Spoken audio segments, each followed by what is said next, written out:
Good evening, all. Happy Friday. Welcome along to the Endless Celts. Thanks for spending your Friday night with us. Hope you have all had a great week. It's been a cold one. I hope you are all sitting toasty in the house now. Franny, how's your week been, mate? It's been all right. Well, fairly chilled out of work then just today. I actually had a day off because London was busy, so I managed to get a time off to watch the Wins, and I was actually away doing a him. At odd days, it just turned out hectic. I've been rushing a bit to get here, but hopefully the comments will be a wee bit kinder to my attire, but I fear not because I've got a pink top on, I've realised. It always seems that way when you take a day off that you end up even busier anyway. Just in the comments tonight, Corvo is in as usual. Thanks for joining us, Corvo. Stephen, nice to see you. Pam, evening. Thanks for joining us. Before we jump in, I'll go through. We've not actually got the picture to put up, but I'll go through the Super Six. Kieran Gilhooly's still miles ahead in first. Mark Robertson second. Tony Dunn's up there in third. Alistair Jackson fourth with Kevin Hampsey. Stephen Coulthard's still up there in sixth. The winner last year, obviously. Myself in seventh. Joe Finlay in eighth. Jamie McElduff in ninth. And James Boy in 10th. Fanny, you're no far outside the top 10 either. So there's a few of the Endless Celts boys are representing in there. So we're doing all right. Also, before I go on, I don't think he's on the now, but hopefully he watches it back. But I bumped into a good friend of the show, and he's been on a few times. Jed Thomas became a granda last week, so congratulations, Jed. Show me a picture of the wee one, and absolute cracker, and the family seems to be really happy. So congratulations, mate. Keep you on your toes, I'd imagine. Now all the nice good stuff. Oh, I know. Aye, absolutely. Now that all the nicey good stuff's out the way, we're going to come back to the not so good stuff this week. And Celtic in Europe defeating Rome, Franny, to continue our unwanted record. Just what's your thoughts on the first half as a whole? Because there wasn't much to touch on it. I feel like both sides kind of cancelled each other out. But what was your thoughts on the first half, first of all? Oh, we were up at your bit watching it, Will, and obviously I think me and Ross were fairly content in the first half performance, and I mean equal in the second half. But you kind of said at half time it was like you didn't really feel like Celtic are actually, they didn't put in the type of performance first half anyway that felt like they needed to win, which we needed to do is keep even just Europe alive. So it was a very strange performance. I thought the midfield was kind of slow and stuff, and Kyle was isolated, though he arguably had a couple of half chances in the first half. The one where I think it was O'Reilly or maybe Johnstone played a long ball over the top, and then the defender just nicks in there and just in the nick of time for him and to stop him getting it. Then he has a half shot for about 20 yards out and stuff. So we never really created much. Lazio again, they had their moments and stuff in the first half, but it was a very strange first half in the sense that I do think it was two teams. It was two teams that were doing what they needed to do just to kind of stay in the game. That's the kind of feeling I got off the sort of the first 45 minutes, Willie. But I was kind of happy with that because I felt like maybe we're just going to have a goal late on. But as we'll get into it, I think it was hard to change that mentality. I know, and like if you look at the stats, I think sometimes stats can be deceiving, but like, we obviously had a lot of the ball, but I mean, a lot of that ball was along the back line and into Callum McGregor and stuff. And we did try to look for that ball over the top to Kyogo, and I think we sort of missed Maeda in that sense. With that ball at the top, he's always a threat. So, I mean, we'll go on to like the team and how we've had like big names missing and all the rest of it, but. Yeah, the first half I thought we sort of cancelled each other out, and I think I had made the comment on the night and that like we were playing like a team that was maybe sitting second in the group and was quite happy with the draw, other than a team that needed the win. But then, I mean, we went in the second half and it was sort of much the same, but I felt like Lazio were coming into it more. What did you think about like the start of the first half? Because I know we're going to go into the Gaffer's comments afterwards, but the Gaffer's comments after the game was that we were in, with 20 minutes to go, we were the guys, we were in the ascendancy. I'm not so sure that I felt that way myself. What did you think? I wouldn't say I agree with that, Willie, but again, I think if I've got to take myself back to how I was feeling at the time, I think I was kind of happy enough. As much as we weren't playing brilliant, we were still, in my eyes anyway, the way I was watching the game, still in it. Obviously, it's 0-0, so it's easy to say you're still in it, but Lazio kind of weren't looking like they were properly troubling us, I felt. And obviously, Yang had that one where I think you in the night said you felt you should have went for a goal.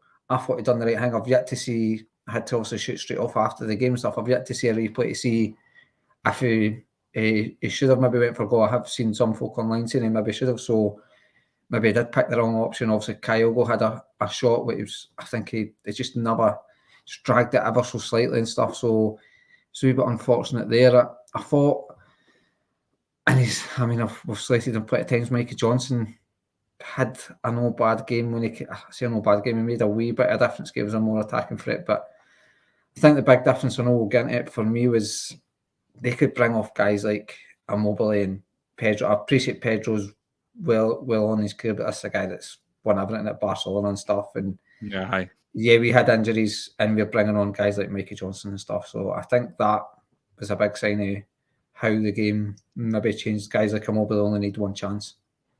And folk might kind of say, "Oh, it's deflecting," but I think we all say that when the first goal went in anyway, it was a typical Celtic goal to lose in Europe. Where the boy shoots into the deflection, it just falls to Immobile for a tap in for a couple of yards out. I just not getting that luck. I feel like these certain situations where it's a decision that can maybe go either way, we're always on the wrong end of it. I mean, we'll probably get called paranoid and all the rest of it, but it just seems that way. And I mean, Callum, again, we're going to touch on this as well, but Callum McGregor post-match kind of said it just sums up the way we've been going. We feel like we're controlling, competing, doing well, but we're not clinical enough at one end, and then we just get hit with a sucker punch at the other end. And it just, I think I actually said that. Ross told me not to say anything on the night, but I think I actually said with half an hour ago, I was like, I just feel like this is going to be another one of these nights where we're in control, we're doing well, but we're doing nothing going forward, and then we end up with that sucker punch, and unfortunately that's the way it kind of went. Corvo's in the chat saying that the fans are sick. By the way, Corvo, I've got to feel for you, mate. That penalty decision for PSG the other night was an absolute disgrace. We've obviously touched on it recently about how VAR's ruining the game, and that's just another indication of it. Evening, Monty. Just going to some of the comments here. Alistair Jack says, bringing class to make a difference. Forrest and Johnstone not good enough. I agree, and we kind of talked about it again on Tuesday night, Franny, where say the quality's not good enough, but I do agree. Like I do agree. Obviously, I've always said like if we can get the quality in, and the Gaffer's talked about it, like we need to push on and do that. But at the same time, I think if any team, in European football lost 3 or 4 guys that are possibly first 11 players, which we have, and the likes of Abada, Maeda, Palma, Hatate, these are all guys that are missing that are massive for us. I think any team would struggle if they lost that sort of player. And I keep hearing that the squad depth's not good enough. We're bringing on Forrest and Johnstone, but they are like 4th and 5th choice wingers, or 5th and 6th choice wingers. So like there's squad depth, and then there's like what I don't like. Are people wanting like 5 positions per 5 players per position? Because I mean, so out our wingers, what we've got: Palma, Yang, Maeda, Abada, Forrest, Johnson. So we're pretty much on our 5th and 6th choice wingers. What's your thoughts on that whole like squad depth thing, and where that's all we've got to bring on? I think it's a bit harsh with regards to the injuries that we've got. I know I was banging on the summer to go and spend money like there was no tomorrow and stuff, but I think the squad depth one's an easy one to use when you get a bad result and stuff. And like we say, I know I just said it just moments ago about how we're bringing on Mikey Johnson and stuff and start with James Forrest, but you have got to caveat that there was reasons why the guys are playing simply because the injuries you've just said, and obviously Palmer's suspension and stuff. So as much as I said it was frustrating bringing these guys on or starting with these guys, it's a difference. But then, like you said, you actually said on the night as well, they're arguably our third and fourth choice. So what quality are you expecting at that sort of level, if you like, at that, and when you get to that sort of part of the squad? So I think the squad depth for me I think at times it can be a very lazy argument in the sense that it's chucked out there on the back of bad results. Like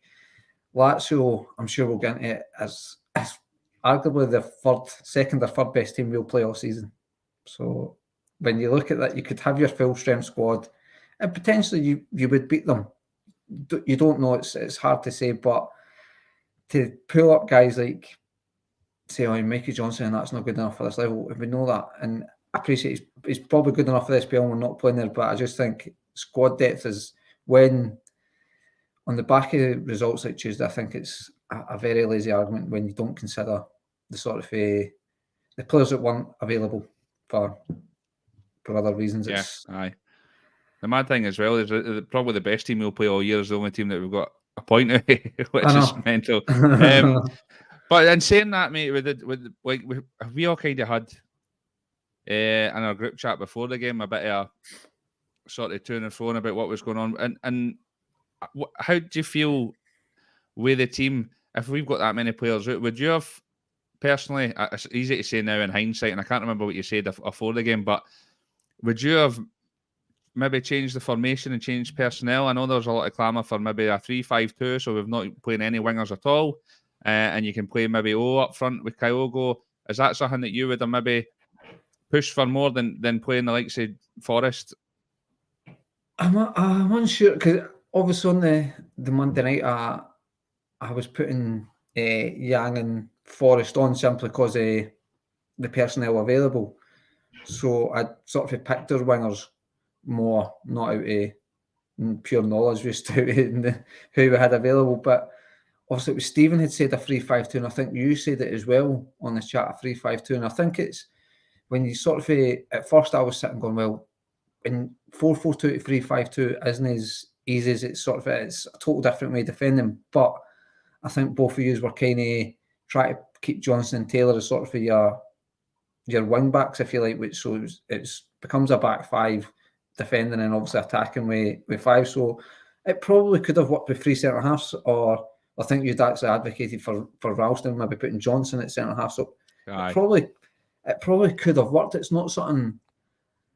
If that was a team that lined up well, it'd be like a 3-5-2. It's something that would have been interesting. And it's not something I'd have said, well, like, again, it's not something off the back of it. I would have maybe went, oh, well, why did they change it? Because he's probably changed it due to personnel and not tried to get two up while having a go. So it would have been a bold move. I think it would have been one that you'd have maybe had to say, well, he's actually had a go here and he's tried something different due to the personnel. He's tried something different to get a result.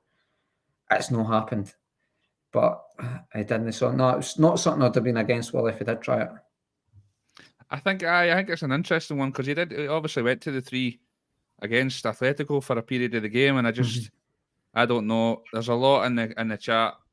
Corvo mentioned it as well, and he's not the first one in previous weeks about how we're kind of getting bullied in the Champions League, and there's no enough strength in there. So I thought maybe that, like, I know getting put up top with Kyogo might have been something. And the position we're in Europe before going into the game, like, it was the win or bust. So I mean, I'd rather go out in a blaze of glory losing 3-0 and giving it a go than.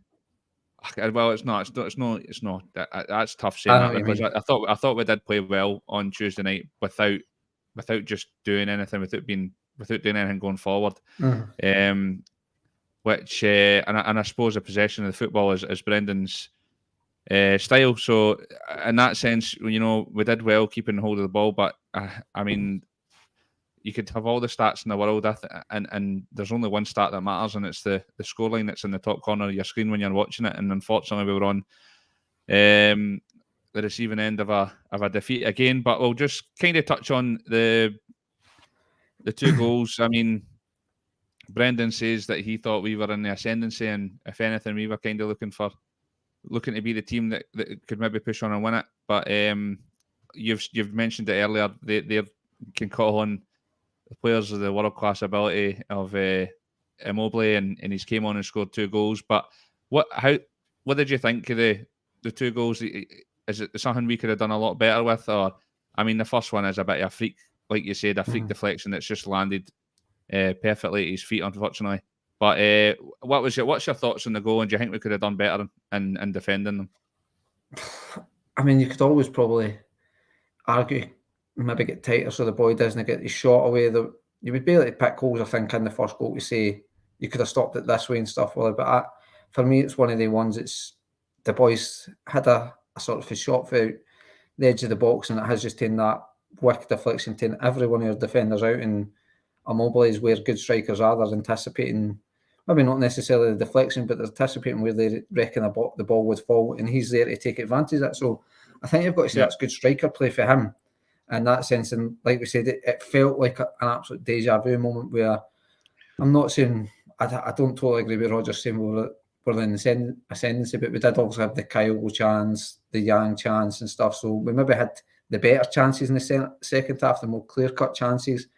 And then it just gets to, maybe we were a wee bit tired, try to still push for that goal and stuff. And maybe it was, I can't remember who deflected the shot, but maybe you could argue, was it a bit of a lazy leg they stuck out or something? Just tiredness kicked in and they just couldn't get enough on it. So there's maybe that, but I think that would be proper nitpicking for the first goal. I think it's one of them where you just go, how's your luck at the end of the day? How's your luck? And the second goal, I've seen folks saying potentially a foul on Scales. I've also seen folks saying that's why we didn't play Scales, as if they were waiting for this moment to happen, that Scales would maybe be at fault for a goal. I know probably every Celtic fan had him out the door in the summer, but we can't be writing them. The guy's been absolutely fantastic, and we can't be writing them off after one game. I don't actually think he was to blame. I think if we got the foul, it would have been a very soft foul.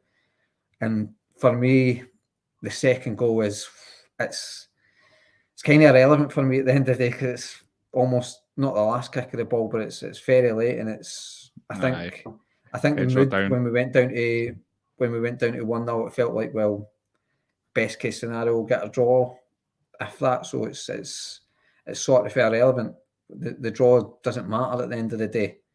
We needed the win. So I think this within the team, the second goal, it's one of them. I think he probably could have defended it better. Maybe Scales could have been a wee bit stronger.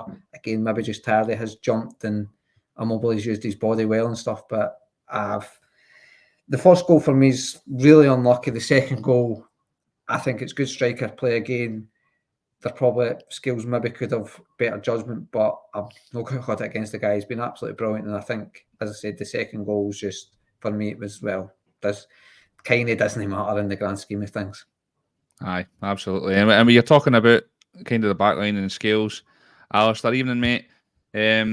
Says, Wally Franny, we are missing Big Start, felt the whipping boy, but CCV doesn't look the same. And like, I know what Alistair's trying to get at there, but in the same token, Scales has been like Prime Maldini this year. You cannot drop him. So for me, when I can understand what Alistair's saying about missing CCV, but in the same breath, I would say that Scales has been immense this year. So and obviously CCV has been like colossal for us in the past couple of seasons. So for me, the centre half pairings, I wouldn't say they've necessarily played too badly. And I mean, what's your thoughts? I mean, you've already mentioned it there about Scales is already starting to get some as if it was expected. We're waiting for him to make a mistake so everybody can jump on him. And if CCV made the same mistake, for example, I don't think he would get the grief that maybe Scales done. But I mean, Scales can do no wrong so far this season, can he? No, he certainly can. Well, he's proved, certainly myself wrong. He's proved a lot of folk wrong. And like I say, I think certainly some of the would have been one person on the planet that would have said Scales would have been in our first 11 this year. Nah.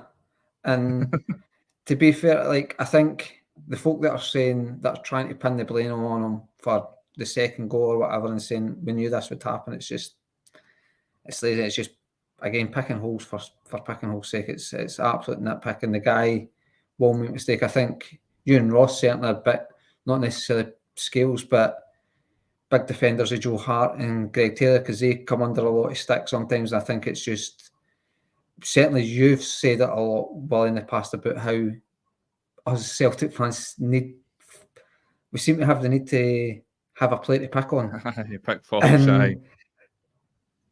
And obviously a lot of goals folk will look at Joe Hart and Greg Taylor and they can be easy targets simply because they're in defence probably, and there isn't a target. But for me, Liam Scales is he's got a lot of credit in the bank now. I would not have any issue with him. He'd be in my team and come Sunday and stuff. I think he does play. I understand what Alistair was saying about Starfelt. He probably is stronger than Scales, but I think with how we want to play the ball at the back and stuff, it suits Scales better. And it's interesting, these folk that are probably having a go at Scales saying we need a bit of strength in there, or then maybe like Nawrocki, I thought looks good, but again, he's obviously not got to feature in the champ. Well, he's not been registered for the Champions League because he was obviously going to miss a big part of it and stuff. And I'd actually said to Ross the other night when we were kind of talking about signings and stuff. I think it was at half time of the game, and I've seen like folk saying what's happening like Nawrocki and Lagerbielke, and this is like the same folk that are saying when Lagerbielke was playing, why are we signing project players? And now they're asking where these project players are. So it's the argument doesn't stand. Mate, in that position as well. I mean, like I said, Scales has been immense this year, and CCV's like undroppable. So how it's not as if it's like a winger that you switch out every other week to try and give them game time. Centre halves usually, when you get a defensive pair that are working well together, you stick with them. And CCV's pretty much undroppable, and you're not dropping Scales. So how are these guys meant to get a look in? But it's even like the Starfelt one. I think a lot of us always said he was prone to a mistake. He didn't look so comfortable on the ball. But then we would also balance it with going, well, look at the partnership with him and CCV. They've got to stick with him. We've got to put him in. So it's, for me, that's where I'm with Scales now. As much as in the summer you'll probably be able to go back to the podcast, I was saying, he'll be out, he'll be away. It's certainly, I don't see any reason why Scales should not be in that team right now. Aye, absolutely, mate. I say the same, and I know you said you talk about me and Ross sort of defending Joe Hart and Taylor, and me and Tuesday night I was screaming at the telly saying it's getting harder and harder to defend you two. I think Ross said the same. This season, Joe Hart this season sometimes has been flapping at balls, and Taylor's not obviously been in his best form. But you're right. I mean, that Atletico Madrid game's the perfect example. I think the second goal that they scored against us in the 2-each game. Everybody was talking about how Taylor kind of stuttered. He was coming to the ball and then he stopped and hanged off, and then he got the cross in. But and then all of a sudden it's Greg Taylor's fault we didn't win that game. But nobody remembers the Greg Taylor ball at the top that was unbelievable for Maeda to come in for one of your goals. I just think that sometimes it's just, you're right, they need to pinpoint something. Not that I'm defending, like I'm obviously Greg Taylor's form this year has been nowhere near what it has been. But I just think it's funny how people see certain things but not others. But I just want to bring up this comment. Like Ross is a big fan of Iwata and Brisbane. Thanks for commenting, mate. Thanks for joining us tonight. Brisbane says Iwata comes on at Tynecastle, scores, plays well, and never to be seen. We're crying out for physicality in the middle. I find the squad and team lineups bizarre at times. Ross, pretty much every time we do a what's your team prediction, always wants Iwata in that midfield when obviously with Hatate out. And Brisbane makes a fair point. He's had limited minutes, but when he has come on, I mean, he's looked decent for us. But it looks like Brendan's obviously preferred the likes of Home and Bernardo on Tuesday night. And I know before the game, I kind of said I've not been very impressed at all with Bernardo. And I know it's difficult because you're getting 20 minutes here and there. But I thought he actually did impress me that first half on Tuesday night. So first of all, what do you think about that point with Iwata and also like Bernardo's performance on Tuesday? What did you make it? Because that's the first time I was actually pretty impressed with what I've seen. Bernardo was good. I'm struggling. And like you just said, well, it's hard to judge him when he's not getting many minutes. But it seems to be always playing Europe, but never really gets a sniff in the league and stuff. And it's hard to actually see what type of player is. I thought he won the ball a lot on Tuesday night and won it well, but once he had it, it felt like he didn't know what to do with it once he had it and stuff. Which is strange. You would, maybe it's lazy on my part. You're just thinking a Portuguese under 21 internationals would kind of know what to do with the ball when he's got it and stuff. But it doesn't. It just seems to hold on to it, then lost it again. But I do think he wins the ball back. He's got a lot of energy. He has got a bit of physicality and stuff. So I can maybe understand Rodgers' age. He's obviously got maybe a bit of height. Do you think we missed that on Tuesday? Sorry, mate. Do you think we missed?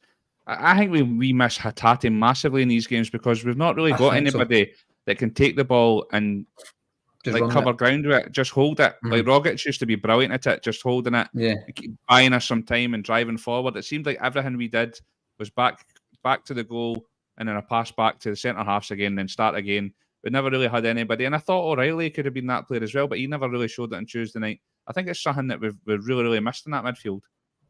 I totally agree, and I think that's where the argument for me, where Iwata comes to the fore. It's like, well, I think it's not like for Hatate, but I think everyone is in this podcast have all been impressed what we have seen him. Ross, like you say, has always kind of advocated for him as a big fan of him, and I think he is the most likely. Maybe Bernardo could be in the fact that he does seem to get the ball, win the ball back, and does run it, but does, as I say, he doesn't seem to know what to do it. But he's a tall guy, and maybe that's where Rodgers is comfy, because you look at all the APL teams and that, it's usually big, tall, athletic boys.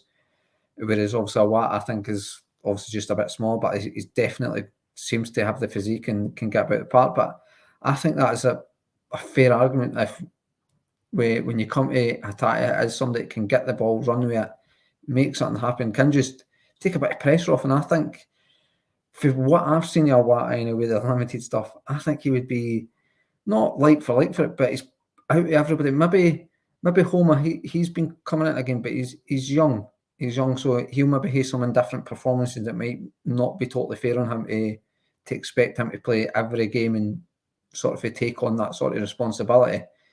But certainly Iwata, who came with a lot of pedigree, it's a really strange one for me, what the deal is with him.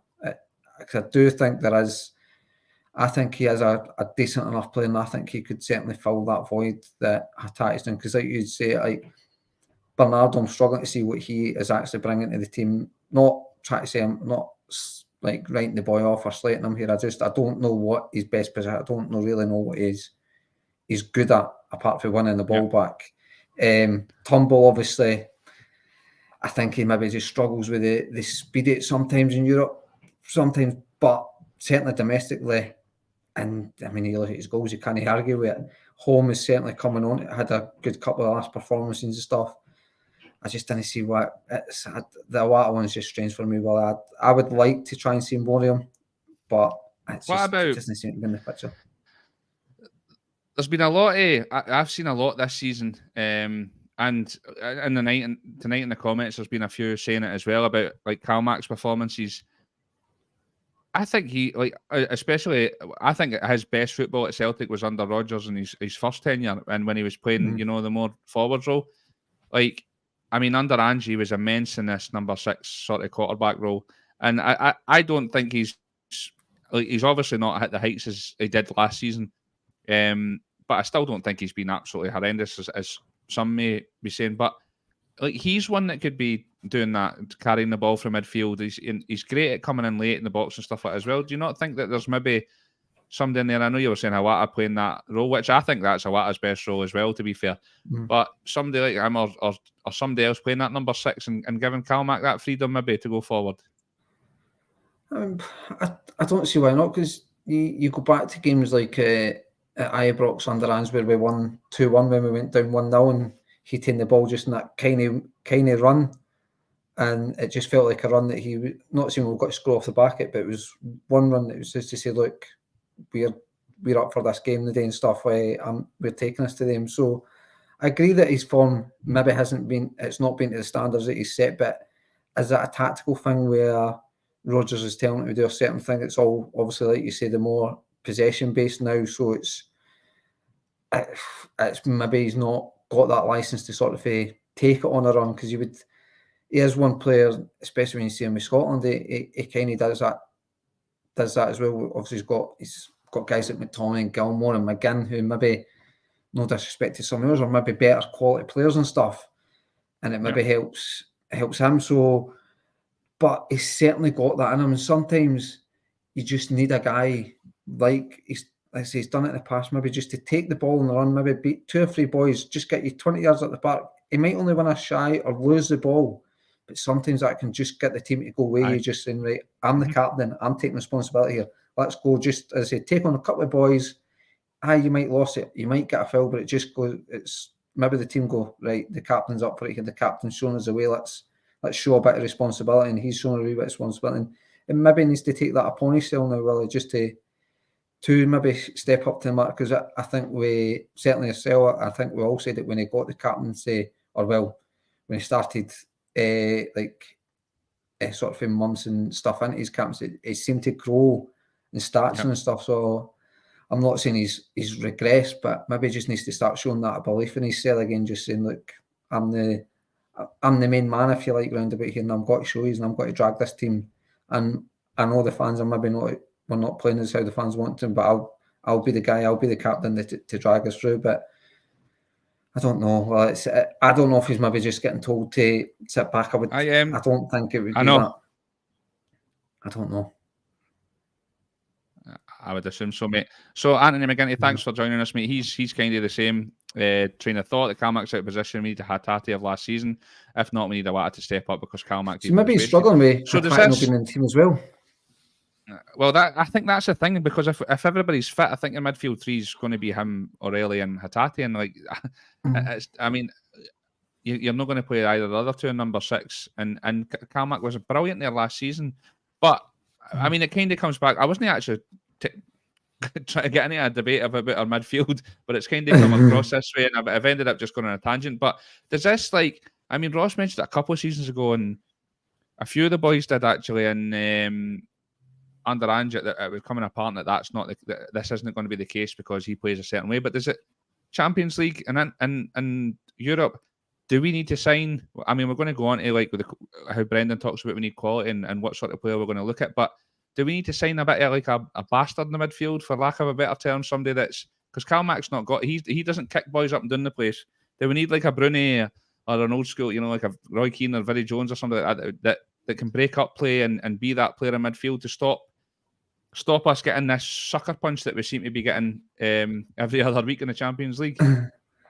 I would maybe argue we need that, not necessarily throughout the team in every position, but I think we need a few of the guys in the team, because I'm not saying we're a nice bunch, but when it comes to sort of game management and stuff, we don't seem to know how to sort of upset the flow of a game or slow down a game. I'm not going to sit and dig up Maeda and Kyle for sort of picking guys up. That's just the nature of the guys. You can't ask guys to change their whole way of living, their whole beliefs and things like that. But I do agree with we do need a couple of the type of players. Maybe another defender that's a bit like you say, a bit of a bastard, and a midfielder that's a bit of a bastard. That's just somebody that will just likes a tackle, call it old school, but I maybe just likes a tackle and just that bit of physicality, likes that side of the game and stuff. Maybe isn't one of these boys that's got to play a 40, 50 yard defence splitting pass. But like you say, your Scott Browns, your Neil Lennon's, that type of guy that just knows what to do, that just seems to do the right thing at the right moment when maybe the tide's turning against you and stuff, and has got something there that will just get it going back the other way. But I think it potentially is something that Rodgers will look at, because I think it's one of the famous stories that came out when Rodgers first came round. Is I think folk were maybe saying Scott Brown's time's up at Celtic, and Rodgers then went and had a meeting with him in London, I believe, and said, "No, you're going to be my cat. I still believe in you," and stuff. And I think you could argue that Scott Brown had some of his best years under Brendan Rodgers as well. Aye. So I think I think there's space for that type of player within a Brendan Rodgers team anyway. So like I say, it'll be interesting to see what he does, to see if he does bring that type of player in. But I think we need maybe 2 or 3 of that type of player, Wally, scattered around the team. It kind of just came to me there because, I mean, when we're playing in the league every weekend and we've got 80% possession, you obviously don't need that player in it. And like that sort of, what Calmack's been, that sort of quarterback role is obviously what's best for there. But just thinking about it there, the amount of times that I feel like we do, and everybody's kind of saying it in the comments that we need a bit more, strength because we look a bit weak in the team throughout the team. That it's maybe something that we can look at. Sorry, I just want to get this comment up as well. I think, which is Monty making sense for a change. Again, another one. We need a physical striker type badly. A certain type of wingers have nothing to aim for. That's something I would agree with, Monty, mate. I just feel like when we've not got, like, obviously Kyle goes the main man, and his form's still been great. He's obviously again not hit the heights of last year. I'm not so sure. I've seen a lot saying that Brendan Styles not suiting him or not using him how we should, which I'm not so sure I do agree with. I mean, there is times he comes short and all the rest of it, and his game's kind of on the shoulder. But just something to sort of change it up when Kyogo's not working. O's obviously got that physical presence, but I don't know, is he another one that's like what Brendan's talking about, this whole like players that we're looking to develop, but we need quality here and now? Is O another one of them? And is that something that you would be looking at as well? We're actually going to touch on this sort of stuff with Brendan and what he's going to be looking at. But is that something that do you agree with Monty? Is it something that we need to look at because we're doing the business, we're getting balls out wide and the wingers are doing the job, but we've not got that presence in the middle? No, I think we need that type of striker. I think O could potentially do it, but he seems like the type that it wants to get involved in stuff and likes to come and link up the play. I don't think he's necessarily got to be one of these strikers that will get you 30 goals a season, maybe get you 20. I always feel with O, it may be just a mature thing, he'll grow into it. I just feel like he always tries to score the absolute perfect goal. Nothing seems to be tapped in. It's always rattled in and things like that. So I think he's got a wee bit of maturing to do. Maybe it's just because he's obviously been getting a lot more minutes recently, but maybe it's due to his lack of minutes. He's maybe dropping deep, dropping out wide, just try to get involved in the game instead of maybe staying up top and stuff. So I certainly think we maybe need somebody that with a bit of physicality that's no real interested going sort of any wider than the box, sort of speak, and just kind of play that. That's how wide they make the pitch, really. So I think it's something we will look at. I know we'll get into it, but I think it's a position we need to look at in that style of striker. It's not that I think O will be. I do think I've seen enough of O to think that a guy like Brendan Rodgers might be able to develop him into a really good asset for us. But I do think he has got a bit of maturity to do, in the sense that he just needs to learn what being a striker is. You forget how young the boy is and how much football he's actually played and stuff. So I just think maybe need and a bit of experience. Maybe I would help him out there. Aye, absolutely, mate. I'm just going to go through some of these comments because I don't want to miss. And Kieran, thanks very much for joining us. We're a short team. Matt O'Reilly is 6 foot plus. Why is he taking corners, not in the box? That's something I agree with totally. I wouldn't talk about his height. It was just the fact that he's shite at them. Well, that day. Corwell with a squad of hobbits. Pam, evening Pam, we need a combination of agility and physicality in attacking forward. Just having those, not enough physicality. Agreed. Paul, touching on the old visit to the Vatican, will Pope Francis become Brendan Rodgers' first January signing as a new holy goalie? Well, hopefully he said a few prayers for us for the windows coming up. Strange Love always makes great points. Thanks for joining us, mate. We need a creative dynamo midfield to bring the magic and compete with Rio. No one else in the squad can do what he does. The six is already there in Awata. That's something I totally agree with. If we're missing Rio Hatate, we've got nobody in that midfield. It's what we've touched on. Nobody to carry the ball, nobody with the confidence to drive forward for the midfield. We were missing that massively on Tuesday night. You said it yourself with Bernardo. It just felt like he was running himself into corners or just running into players, and it doesn't take the pressure off the team. I felt like there was a period of the game where every time we got the ball and we played it forward, it was just coming straight back to us. I think we really miss Rio in these games, and I totally agree that we could be doing with somebody else. But I want to move on just to Brendan's, the Gaffers, and Calmac's post-match assessments. I don't know if you've seen them, Franny, but Brendan, the Gaffer, Rodgers, kind of said that he thought we were in control and we were a better team for the majority of the game. I mean, we've already touched on all that sort of stuff, how he felt about that, but he obviously went on to talk about how we need quality and availability. We've obviously had a bit of, we've been unfortunate a bit with injuries and and the rest of it. And then I was watching Calmax and I was sitting watching it, and every word he's saying, I'm like, this is exactly how I felt about this unwanted run that we've got, which is now 15 games without a win, I believe, in the Champions League.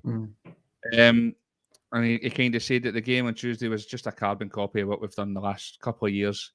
We feel like we're competing. We're in a position where we're in control.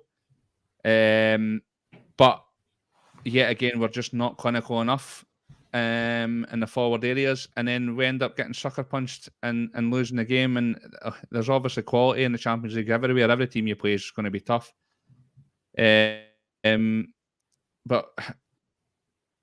he talked on about how after an hour or 70 minutes, the energy maybe isn't so much there because we put so much into the game, and maybe how we're a bit naive at this level and we're still learning and progressing. But how did you feel about the comments? Is it something you agree with? Do you think like we're there? We're nearly there. We've just been really unfortunate, or do you just think it's just not good enough? And we definitely need quality, or is it both? I think there's maybe an argument for both, for everything, for maybe the three sort of points you put forward, because we have for large parts competed. But I agree. There's context that how have we competed? Like, we obviously competed. We never competed at all really for the 6-0 game. That well, we were okay up until the sending off. I felt, even though we're down to 1-0. But certainly Lazio at home, we competed for the majority of that game, sucker punched. I think we competed on Tuesday night, like we spoke about, not maybe at the levels that maybe Rodgers is saying we were, but again, it was a sucker punch.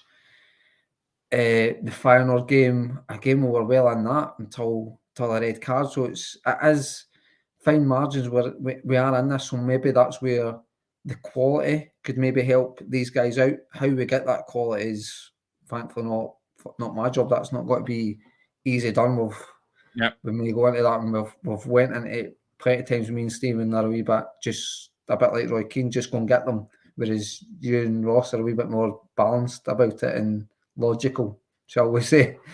And, it's trying to find this quality, because you can see, you look at Mattarelli, you look at Rio Hatate, even Palma to an extent. There's quality to be found if you do your recruitment.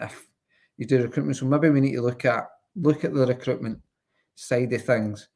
But again, for two year under Ange, we ranted and raved about how good this recruitment was, and now maybe it's just Brendan Rodgers held to a higher sort of a standard, and now we're now saying maybe the recruitment's not good enough, and it's apparently the same folk. So I think for me it's a bit of both, in the sense that I think we're not a million miles away, Willie, but maybe we just need that quality just to help us get over the line.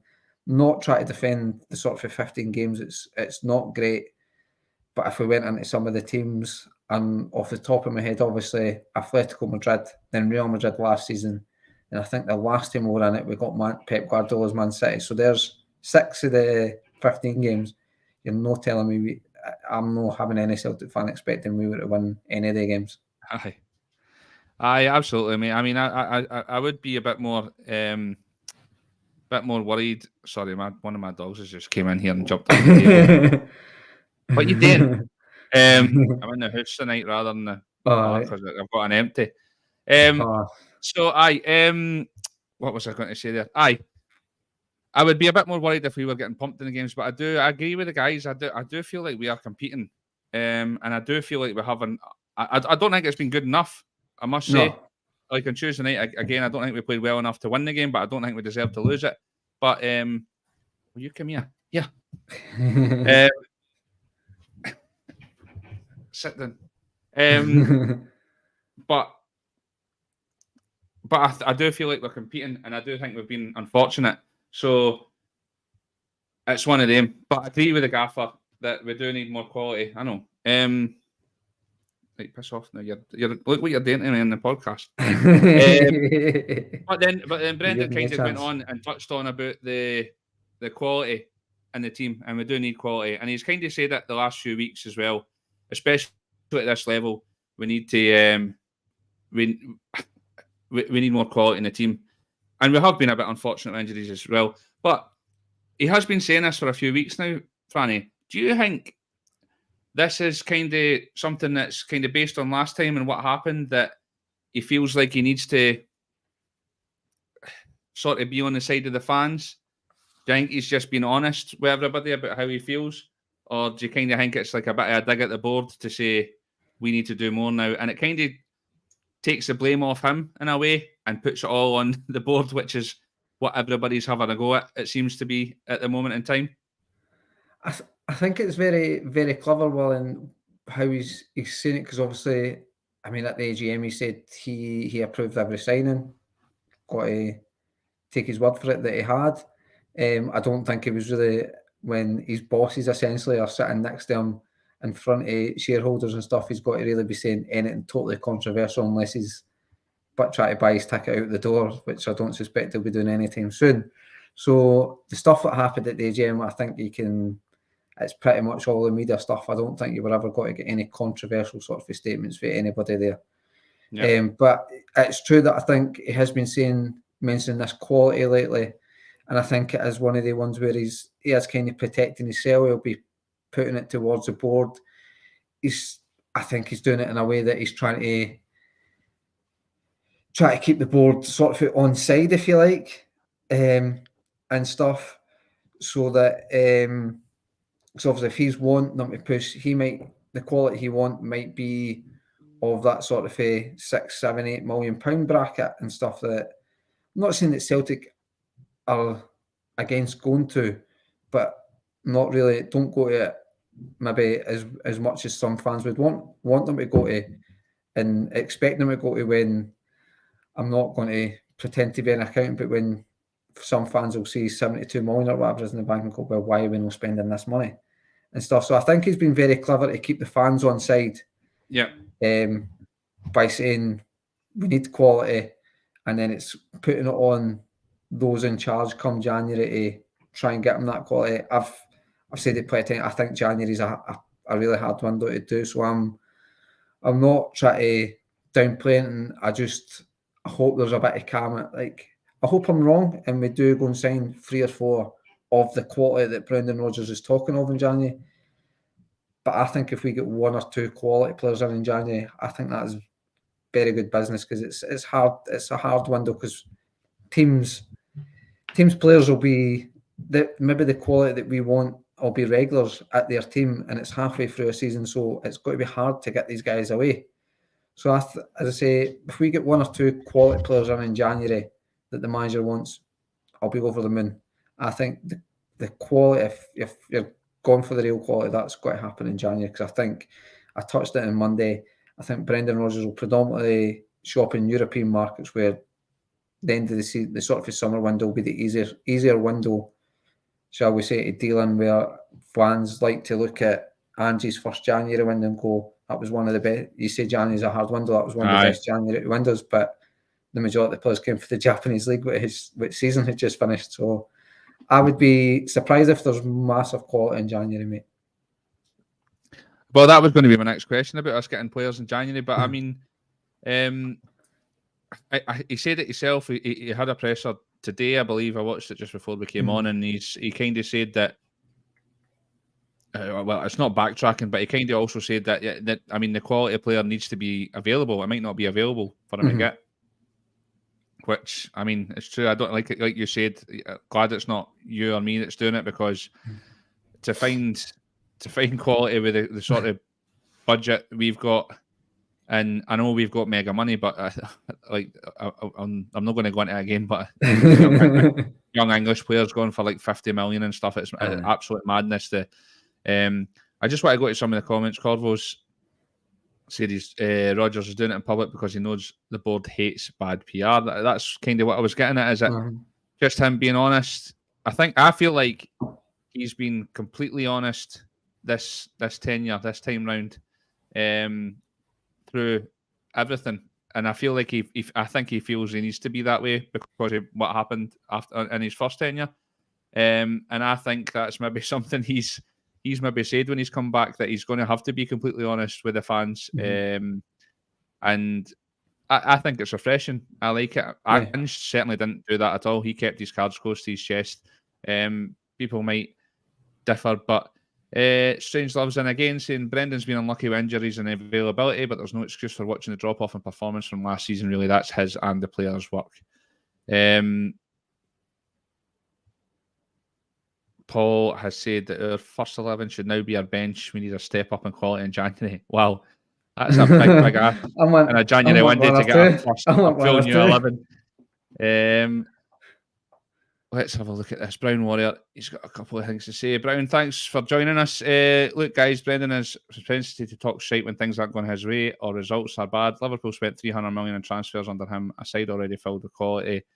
He failed to make it out the groups despite serious spending. And I mean, that kind of goes back to his Champions League record. That's not the best, but I mean, we talked about that in a previous podcast. And I mean, some of the teams he's come up against in his time, it's been tough. But saying this, talking about quality and getting players in January and if not waiting to the summer, but somebody said it earlier on, forgive me, I can't remember who it was, but excuse me, said that the squad is massive, and it really, really is.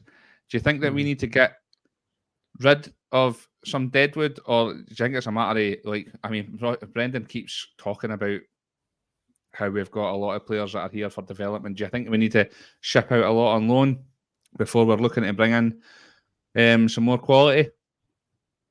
And I think we need to do both. Well, try and get certainly guys that you don't see that is in the picture, just try and get them out the door. Obviously, that's easier said than done because you'll still be trying to get the best deal you can. That player maybe not want to move on. The guys that you want to develop, but you maybe don't think they'll feature this season, maybe try and get them out on loan so they're getting the first team football, getting the development, whilst try to bring the quality in to sort of to help the squad. But I certainly think trimming our squad is a major thing we need to do. That I think it is really, really bloated. There's obviously a lot of players there that just won't get a chance. Some players that, I mean, you might find, we're obviously talked about earlier, Awata, you might find guys like him want to move on because they're not getting a game stuff. I wouldn't like him to go, but I think there might be some surprises. Obviously, there's talk of Tumble. It's weird that I'm saying I don't know where. It's weird that I'm saying I don't want to. I mean, that's by the way, if AC Milan coming from, fair play, you're gone. You're gone at the end of the day. I don't care. That. Come on. I don't think there is, Willie, but if AC Milan's coming in, the thing that's, I mean, I know there's a few Scottish players gone over there recently, and you look at his goal return so far, you can't argue against it. I think he's a joint top goal scorer domestically anyway. So Tumble has had, by all accounts, a very good season to date. But it's the money. I can't see us getting 6-7 million for a guy that's out of contract in 6 months. I don't see that. But I mean, fair play to Tumble. If AC Milan comes, I know where I'm going. I mean, I'm see just with the Turnbull one as well. I always think it's really strange, and I don't know. Like I'm very reluctant to criticise Brendan this year, but if I was to, I would say that obviously we talked about our midfield three being Calmac, Hatate, and O'Reilly. But when Hatate's been out most of the season, and when he has no one player's really got a proper run in the side. It's been home for a game or two here, and then it's Bernardo, and then Turnbull comes in, and there's nobody really getting a proper run of games. Is that Brendan just still no idea who he fancies most out of the three of them, or is that him wanting to look at all three? Because it's strange with Turnbull. I know we've talked about him not kind of maybe having the physicality or the stamina to be in the midfield in the Champions League, but when we're talking about how we're not clinical in front of goal, David Turnbull's as clinical as anybody in our squad for, you know, that 20, 30 yard range. I just feel like it's a bit a strange one that he doesn't get any minutes in the park in the Champions League anyway. Yes, because I think in this the sort of summer we were talking about boys that would maybe who you might think would leave. And Turnbull came up obviously because he was a year into his contract, obviously didn't feature as regular as probably as he hoped under Ange and stuff. And it's a strange one because I'm sitting with hardly really seen a lot of Iwata. He's a player I'm saying I don't want to leave.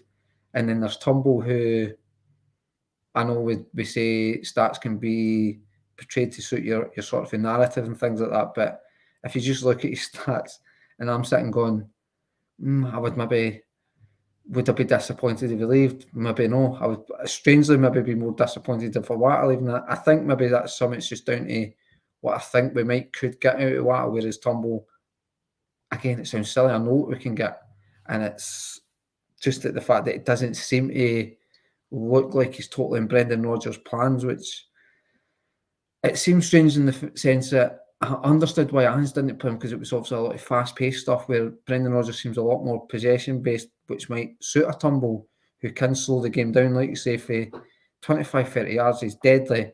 I know he missed a penalty fairly recently, but from the penalty spot, he's probably our most equipped player for that position. So Aye. if David Turnbull signs on again, it's certainly a business. Folk in the comments might hate it, but it's business I'll be more than on board with. But equally, I think David Turnbull, I think this next contract is massive for him, because what is he, 25, 26?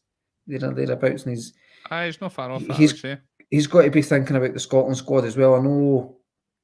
I think even like you and Ross obviously follow the international football mode, but you've obviously seen I don't think he actually makes any of the squads. I could be wrong. You'll know better than me, Willie. No, he doesn't. And with the Euros coming up as well, he's maybe looking at that going, well, I might not make this Euros. Scotland didn't. The way things are going, we look, maybe not, World Cups have got to be a wee bit harder, but Euros, I'm not saying it's got to be easy, but it might look at it as, well, Euros, we look like we might be able to qualify for them. If he's wanting to then play international football at a major tournament, for sake of his career, he might need to look to another club, because if Brendan Rodgers doesn't want to play him, then for David Turnbull's career, I think he needs to move on. Do you think with Turnbull as well that, and in fact, most of this squad at the moment, I know when Ange was in it, we kind of had a conversation about the depth a lot on the podcast, and that if somebody dropped out, there was somebody of equal ability. I know there was a time where it was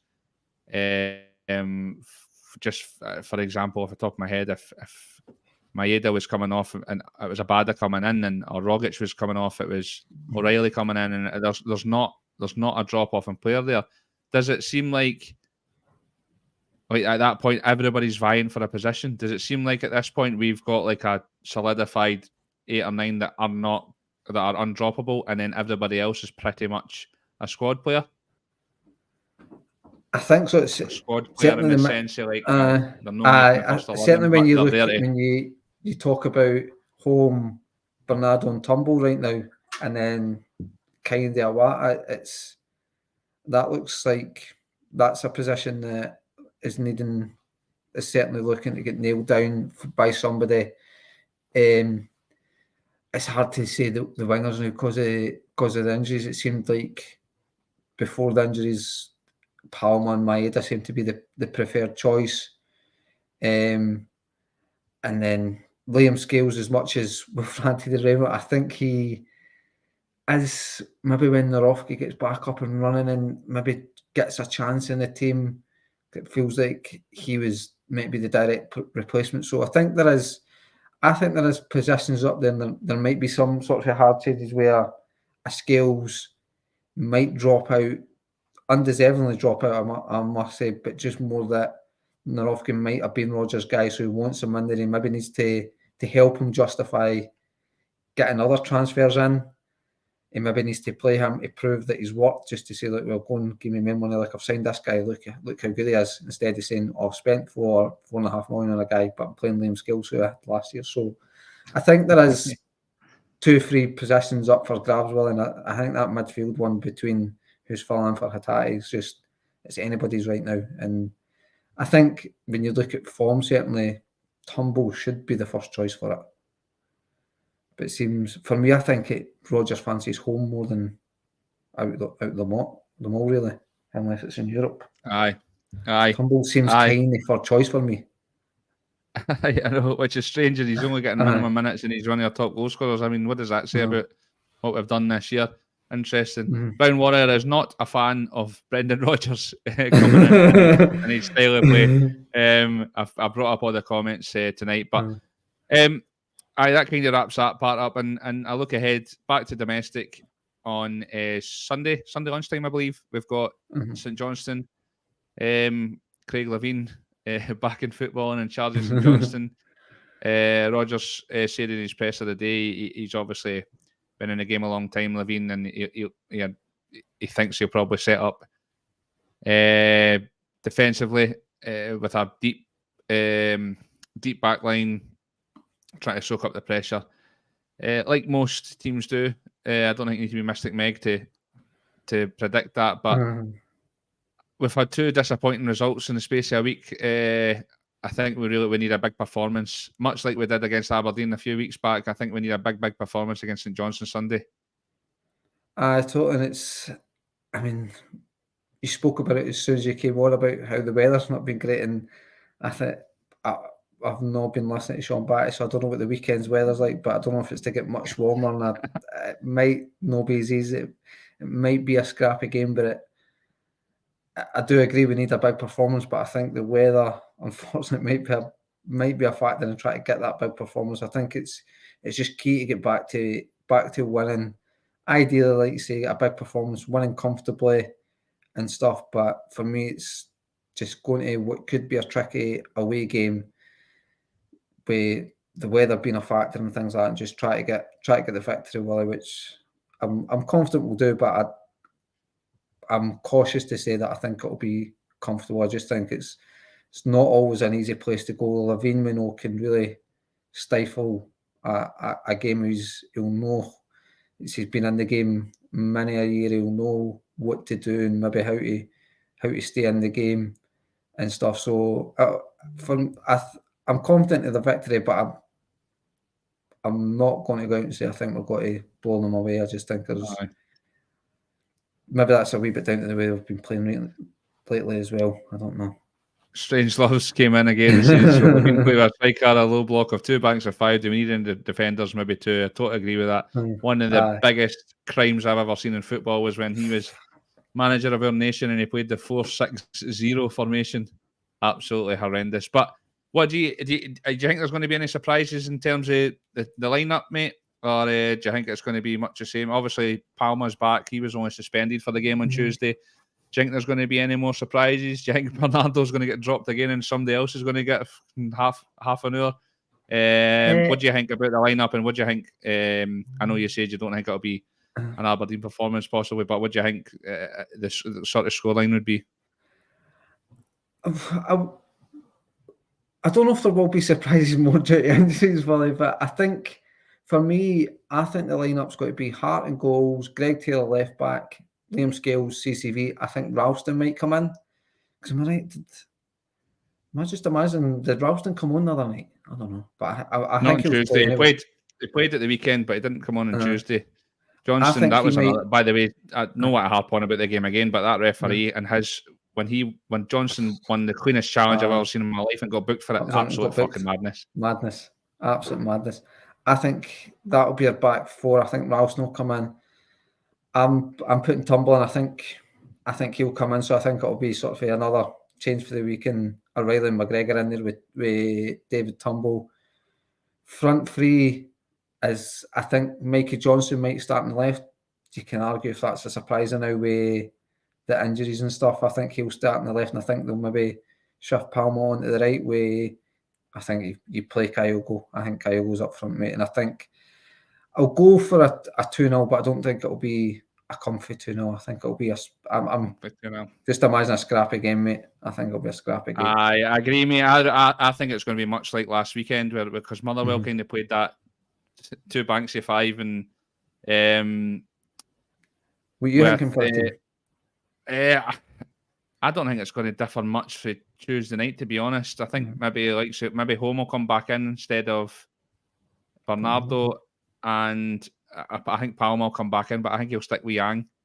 I think that'll probably be the only changes for me. I think we're a bit thin in terms of the squad. Well, in terms of the first 11 players at the moment, and we need to just keep picking up points. I think we were a bit fortunate last weekend. As much as the team on the other side, the City has been poor this season. I think in another season we might be in a bit more of a predicament. Thankfully for us, they've not been firing on all cylinders. So, but yeah, I think I agree with you. I think it might end up. We need to get early goals in these games, because we end up 20 minutes to go and the crowd kind of get on the team, and it's just one of the, you feel like it's going to be another one of those days. So I think if we get a good start, then it could end up being comfortable. But I really do think we need to start fast, and just keep picking up the points, because we need to make this Champions League again next year.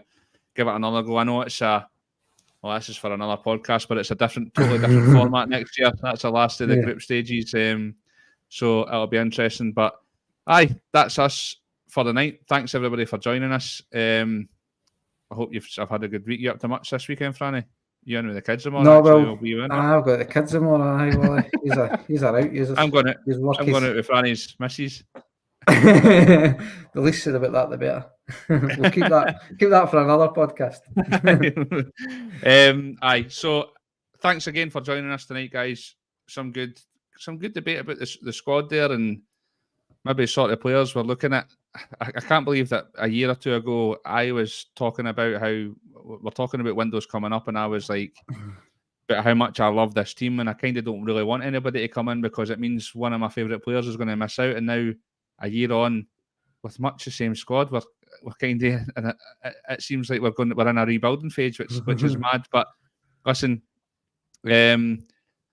Europe's gone now.